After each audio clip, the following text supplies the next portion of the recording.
बिस्मिल्लाहिर्रहमानिर्रहीम। अस्सलामुअलैकुम। कैसे हैं मेरे प्यारे प्यारे व्यूवर्स।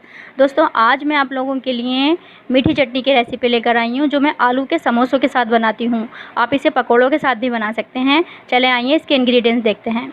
दोस्तों देखें, ये 5 टेबल स्पून मैंने इमली का पल्प लिया है और इसका मैंने गूदा निकाल लिया है। इसके अलावा इसमें जो अज्जा जाएंगे, इसमें है लहसुन, हाफ बंच मैंने लहसुन लिया है।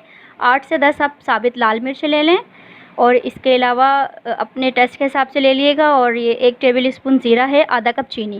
दोस्तों, इन तमाम इंग्रेडिएंट्स को हम अच्छे से मिक्स कर लेंगे, मिला लेंगे और इनकी अच्छी सी गाढ़ी सी चटनी बनाएंगे। और फिर इस चटनी को जब बिल्कुल पीस जाएगी तो इसमें हम 1 टीस्पून हम काला नमक भी डालेंगे पिसा हुआ।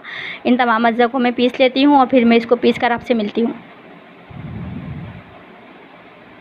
देखिए व्यूवर्स, कितनी मज़ेदार गाढ़ी सी हमारी मीठी चटनी रेडी हुई है, जो मैं आलू के समोसों के साथ बनाती हूँ। और मेरे घर में माशाल्लाह सब इसको पसंद करते हैं। और इस चटनी के बगैर आलू के समोसे हमारे फीके फीके रहते हैं। चलें अब ठीक है, नेक्स्ट रेसिपी में मिलते हैं।